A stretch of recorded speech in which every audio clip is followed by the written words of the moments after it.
माँ मुझे गोली मार दो। जब एक साधारण दिन की सैर सर्वाइवल का रीजन बन जाती है। 4 लोगों का एक परिवार एरिज़ोना के रेगिस्तान में फंस गए। हाईवे से कई मील दूर और बिना पानी के इतनी तपती गर्मी में उन्हें पैदल चलना पड़ा। और ये सिचुएशन धीरे धीरे और भी खतरनाक हो जाती है। और ऐसी गर्मी जो हर दिन किसी की जान ले लेती है। डकैतों की धरती में एक माँ बाप अपने बच्चे को बचाने के लिए कितनी दूर जा सकते हैं, चलिए जानते हैं मेरे साथ।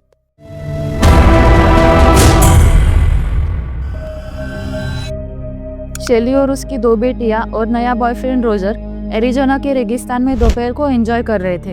ये यात्रा थोड़ी खास थी। शेली का बॉयफ्रेंड रोजर हाल ही में उनके साथ रहने आया था और रोजर चाहता था कि सब कुछ अच्छे से चले।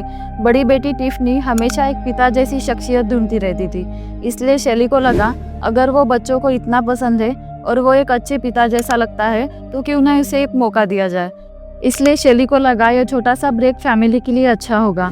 अब आगे रेगिस्तान में जाना आसान था।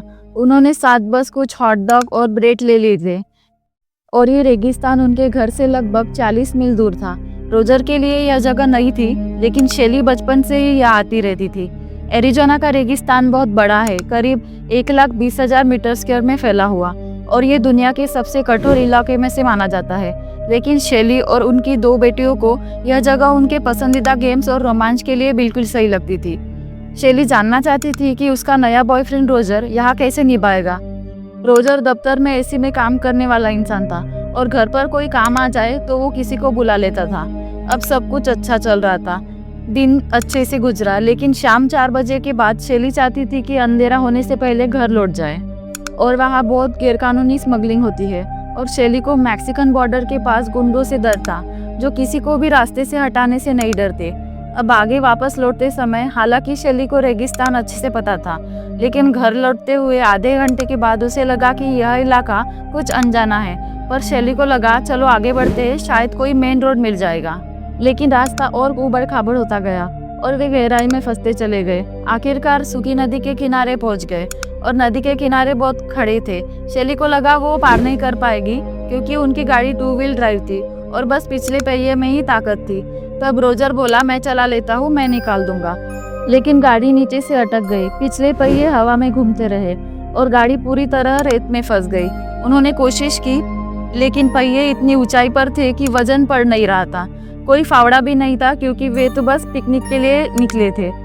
अब इंजन ज्यादा गर्म हो गया और धुआं निकलने लगा। ये देखकर शेली को लगा मदद के लिए कॉल करना चाहिए, लेकिन फोन की बैटरी खत्म हो चुकी थी और चार्जर भी नहीं था। लेकिन अब वो पूरी तरह फंस गए थे। उस दिन उनके पास बस एक दिन का ही खाना पीना था और अब गाड़ी बेकार हो चुकी थी। तब रोजर ने कहा हमें रात यही गुजारनी पड़ेगी, पर शेली जानती थी कि अब हालात बहुत खतरनाक हो सकते हैं। तब उस रात कोई नहीं सो पाया था और उसकी शूटिंग गन के साथ शेली और रोजर पूरी रात जागते रहे, इस डर से कि मैक्सिकन बॉर्डर से आने वाले इंसान तस्करी करने वाले गैंग से ना आ जाए। उन्हें इंसानी जिंदगी की कोई परवाह नहीं होती, चाहे सामने कोई भी हो। बस भगवान से यही दुआ की जा रही थी कि लड़कियां ठीक रहे और उन्हें कोई चोट न पहुंचे या उससे भी कुछ बुरा ना हो। जब सुबह बिना किसी घटना के आ गई तो सभी ने राहत की सांस ली और नए उत्साह के साथ दिन की शुरुआत की।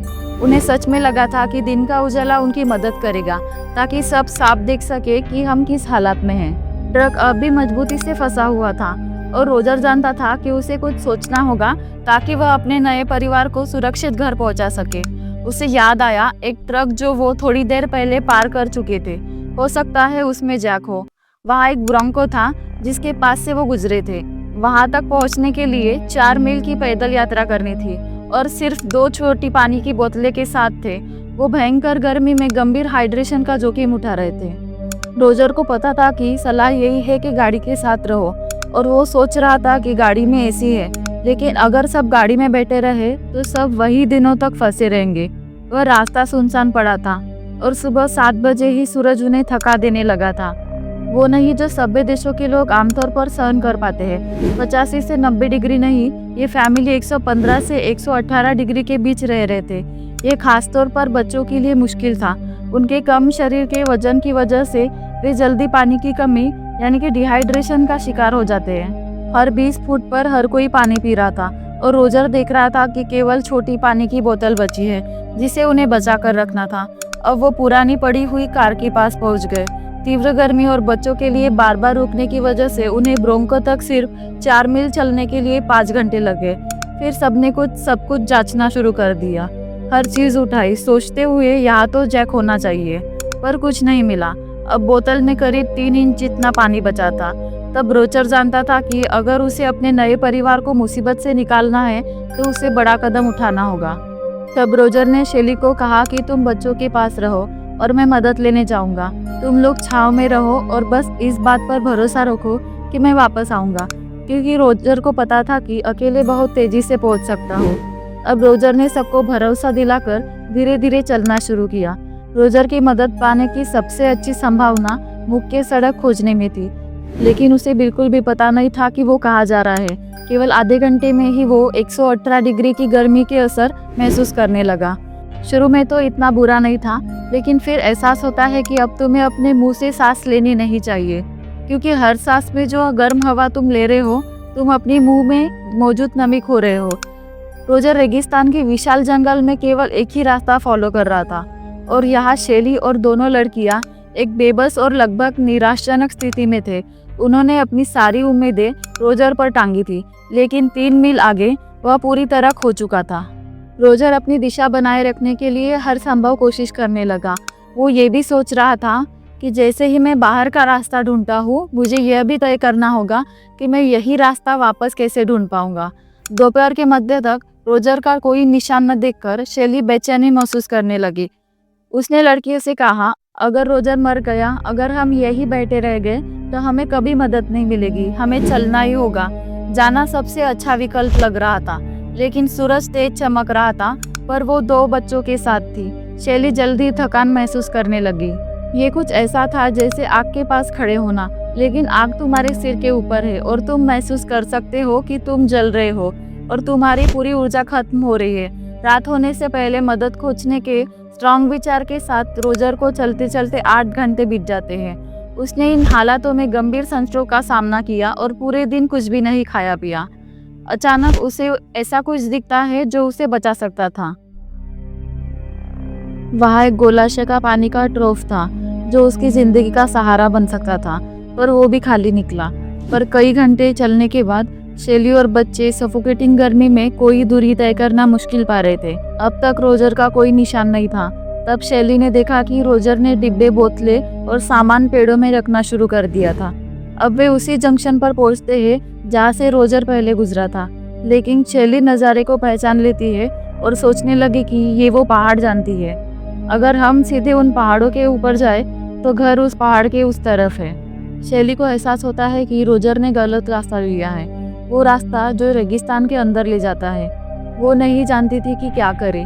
जो भी करना था, शेली को यह तय करना था कि उसके बच्चे पहाड़ पार करने के सफर में बचेंगे या रोजर पहले मदद ढूंढ लेगा। पर वो रोजर पर दाव लगाती है इस उम्मीद में कि वो सफल होके आएगा। जैसे जैसे दोपहर बढ़ती गई, वे और ज्यादा निर्जलित होते जा रहे थे। बिना पानी के, जिससे कमजोरी, सिरदर्द और भ्रम की सिचुएशन पैदा हो गई थी। अब रोजर का सिर बहुत दर्द कर रहा था और बस चलने से ही उसको दर्द देने लगा था। रोजर इतना प्यासा था कि उसकी जीभ मुंह की छत से चिपक रही थी, और तब वो पानी के लिए कुछ भी कर सकता था। अब आगे शेली और बच्चे बैरन लैंडस्केप में इलीगल इमिग्रेंट्स की फेंकी हुई चीजों के पास पहुंचते हैं। तब उन्हें वहां कुछ पानी मिल जाता है। जब इलीगल लोग पकड़े जाते हैं, उन्हें अपनी सारी चीजें वही छोड़नी पड़ती है ताकि ट्रक में चीजें फिट हो सके। आगे थकावट के बावजूद वे चलते रहे, लेकिन उनकी प्यास असहनीय हो रही थी। अब कुछ घंटे बाद वे उसे मवेशियों के पानी के ट्रोफ पर पहुंचते हैं जहाँ से रोजर पहले गुजरा था। आगे कैक्टस के पेड़ पौधे देखकर टिफनी ने आइडिया दिया कि उसकी क्लास में उसने सीखा था कि कैक्टस की जड़ों में असली कैक्टस की तुलना में ज़्यादा पानी होता है, पर वहाँ पानी नहीं था। वो पेड़ लगभग लकड़ी के छोटे टुकड़ों जैसी सूखी हुई चीज थी।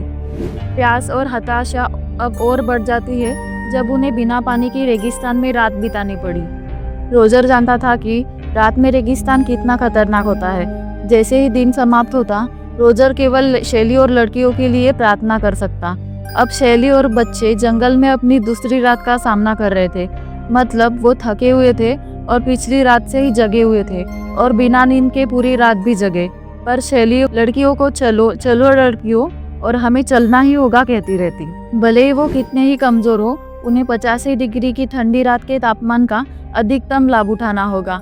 अगर वो उस रात जितनी प्रगति कर सकते थे उतनी नहीं कर पाए तो अगली सुबह अगले दिन इसे पार नहीं कर पाने वाले थे, क्योंकि सुबह होते ही गर्मी लगना शुरू हो जाती है। तब टिफनी को कार की आवाज आती है। उन्हें लगता है कि हमें मदद मिल गई, पर शैली अनकंफर्टेबल महसूस कर रही थी, और तब और भी ज्यादा जब कार मुड़कर उनके सामने आती है। इंजन की आवाज सुन सकते थे, जैसे कि किसी ने एक्सीलरेटर को फुल दबा दिया हो। शैली को यह एहसास होता है कि बचाव की उम्मीद से तो बहुत दूर ड्राइवर मैक्सिको की सीमा से जुड़े खूंखार ह्यूमन ट्रैफिकर्स के गैंग का सदस्य है। ये जैसे ही पता चला, शैली ने बच्चों को भागने के लिए कहा और खुद कार के सामने गन लेके खड़ी हो गई और कहने लगी, अगर तुम मेरे बच्चों को मारोगे तो मैं तुम्हें गोली मार दूंगी। शैली की बहादुरी काम आई और आखिरी क्षण में ड्राइवर ने रास्ता बदल दिया, और सिर्फ वही चीज उन्हें परेशान करती है जो हमारी अपनी जाति है, न कि जंगली जीव, सिर्फ मानव जाति। आगे सुबह की शुरुआत के साथ ही फिर से लगातार गर्मी लौट आई और इसके साथ ही उनकी जिंदा निकलने की संभावना कम हो जाती है।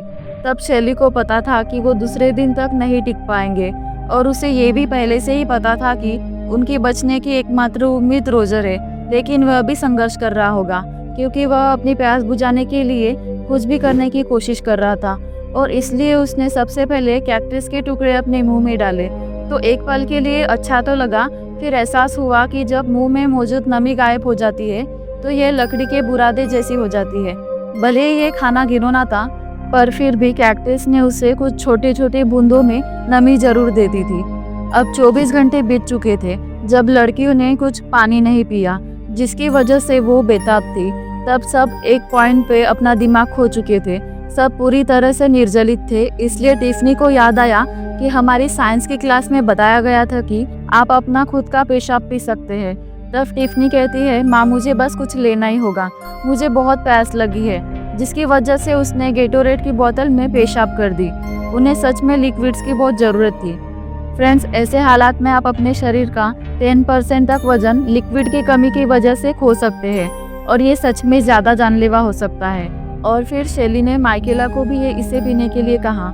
बस तुम्हारे मुंह में गया, पर यह इतना बीमार करने वाला था कि कभी भी यह कल्पना भी नहीं कर सकते कि आप खुद को ऐसा करने के लिए मजबूर करेंगे।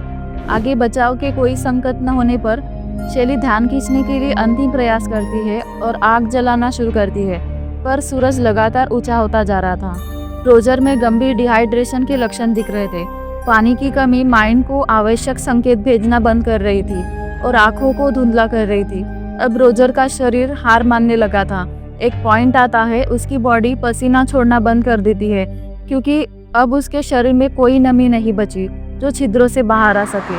फिर भी यह कितना भी कठिन क्यों न हो, शैली और बच्चों के विचार उसे आगे बढ़ने के लिए इंस्पायर करते रहे। आखिरकार रोजर का संकल्प काम करता दिखाई दे रहा था। उसने देखा कि एक कार सीधे उसकी ओर आ रही थी, पर रोजर को समय पता था कि यह मानव तस्कर नहीं हो सकता। आखिरकार रोजर सोचता है कि उसने वो मदद पा ली है जो उसके परिवार को बचाने वाली है। वो कार को देख चिल्लाने लगा, मुझे मदद चाहिए प्लीज। पर रोजर का रूप इतना बदल चुका था कि उसे एक इलीगल ट्रैवलर समझ लिया गया, और वो इंसान बिना मदद दिए चला गया। यह एक इंसान के जीवन में सबसे हेल्पलेस महसूस करने वाला ये पल था। अब अपने तीसरे दिन में लड़कियों के जीवित रहने की संभावना हर कदम के साथ कम होती गई। शैली सोचती रही, पता नहीं रोजर बच पाया है या नहीं, क्या वह गुजर गया होगा। और 2 दिनों तक पानी के बिना डिहाइड्रेशन के प्रभाव बच्चों के छोटे शरीर को बंद कर रहे थे, जिसकी वजह से टिफनी कहने लगी कि मम्मी मुझे बस गोली मार दो, प्लीज मुझे गोली मार दो। वो सच में जीना नहीं चाहती थी, क्योंकि बिना पानी के एक एक पल काटना दर्दनाक हो रहा था। पर शैली ने समझाया कि नहीं, हमें चलना ही होगा, चलो। रोजर को सफोकेटिंग गर्मी में सिर्फ 13 मील चलने के लिए 2 दिन लगे। अब रोजर जीवित रहने की अपनी लड़ाई हार रहा था। उसे ऐसा लगने लगा कि उस पॉइंट पर वो कोई दर्द या कुछ भी महसूस नहीं कर सकता था। सब कुछ बस एक गर्म नमनेस जैसे होने लगा था। जैसे ही रोजर सारी उम्मीद छोड़ देता है, तभी उसने एक क्षितिज पर कुछ देखा। वहाँ एक ट्रक उसी रास्ते पर आया जिस पर पिछला वाला आया था, ठीक उसके पास। उसने रोजर को पहचान लिया था, क्योंकि वो आदमी रोजर को उसके पहले नाम से बुला रहा था। रोजर को एहसास हुआ कि वह काम से उसके ग्राहक में से एक था।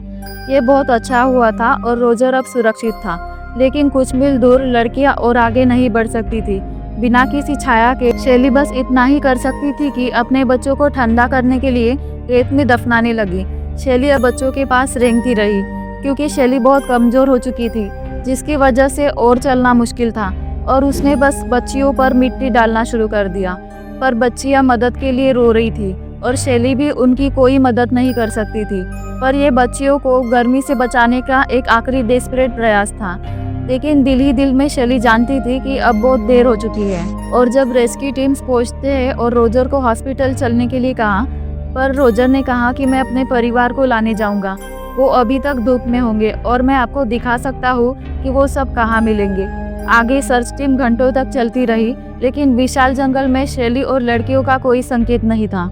इधर शेली को अचानक एक कार की आवाज आई और वो अपने हाथों और घुटनों पर रेंगते हुए आवाज की ओर जाने का प्रयास करने लगी और चिल्लाने लगी, प्लीज प्लीज प्लीज, जितने सूखे मुंह के साथ वो कर सकती थी। पर वो बिना पानी के थी, कमजोर और अपनी पूरी ताकत के साथ चिल्ला रही थी, वापस आओ प्लीज। पर रेस्क्यू सर्विस वाले लोग चलते रहे। उन्होंने पीछे के शीशे में कभी नहीं देखा, जिसकी वजह से शेली उन्हें नहीं दिखी। अब शेली इतनी निर्जलित थी कि मुश्किल से खुद को हिला सकती थी। उसने खुद को नहीं ढका, वो बस गंदगी पर लेटी रहती। अब रोजर लड़कियों को जीवित पाने की उम्मीद खोने लगा था। आखिरकार एक आग का धुआं रोजर को उम्मीद दी कि लड़कियां अभी भी जीवित हो सकती है। तब एक पूरी बचाव टीम जुटाई गई, लेकिन उनके पास लगभग समय खत्म हो गया था। शेली अपने बच्चों को मरते देखने के अलावा कुछ नहीं कर सकती थी। जैसे ही शेली ने सारी उम्मीद छोड़ दी, तभी उसे एक गाड़ी की आवाज सुनाई दी। तो शेली रेंगते हुए आवाज की तरफ आई और तभी उसने देखा कि ये रोजर था और आखिरकार उन्हें मदद मिल गई। जब वो तीनों जीवन और मृत्यु के कगार पर थे, तब उन्हें वास्तव में मदद मिली और ये पल उनके लिए ऐसा था जैसे दुनिया का भार अपने कंधों से उतर गया हो। पर इस परिवार ने जो सहा, वो इंसान की सीमाओं से परे था। बिना पानी के, बिना छांव के 72 घंटे। लेकिन परिवार की अग्नि परीक्षा अभी खत्म नहीं हुई थी। टिफनी अपनी मम्मी के पास जाकर कहने लगी, माइकेला हिल नहीं रही है। माइकेला जमीन में गड़ी हुई थी, पर बुलाने पर कोई हलचल नहीं कर रही थी। तब शेली और टिफनी उसे जगाने की पूरी कोशिश करते रहे, पर कोई उसे बिल्कुल नहीं जगा पाए, क्योंकि ये सदमा 5 साल की माइकेला के लिए बहुत ज्यादा था और उसके किडनी ने काम करना बंद कर दिया था। अब आगे शेली के एरिया में केवल तभी पादरी को बुलाते हैं जब कोई हॉस्पिटल में होता है और जब आप किसी व्यक्ति को खोने वाले होते हैं। पर कुछ देर बाद माइकेला अचानक उठी और अपने आर्म को देखने लगी। तब उसके आर्म में एक आईवी लगी थी और अपनी माँ को देखने लगी। तब शेली बहुत खुश थी कि सब लोग जीवित बच गए थे। सब कहते हैं कि एक इंसान उस रेगिस्तान में बिना पानी के केवल 8 घंटे ही रह सकता है, पर ये फैमिली उससे बहुत ज़्यादा समय तक रह पाए। ये मुमकिन इसलिए हुआ कि उनका एक दूसरे के प्रति प्यार और जीने की प्योर इच्छा शक्ति से हुआ। आगे माइकेला एक हफ्ते बाद हॉस्पिटल से डिस्चार्ज हुई, पूरी तरह से ठीक होके। रोजर और शेली ने 1 साल बाद शादी कर ली और अभी तक दोनों साथ हैं। अगर वीडियो पसंद आई हो तो वीडियो को लाइक करके चैनल को सब्सक्राइब करें और बर्फीले तूफान में सर्वाइवल देखना है तो मेरा ये वीडियो ज़रूर देखें। मैं आपको वहीं मिलूंगी।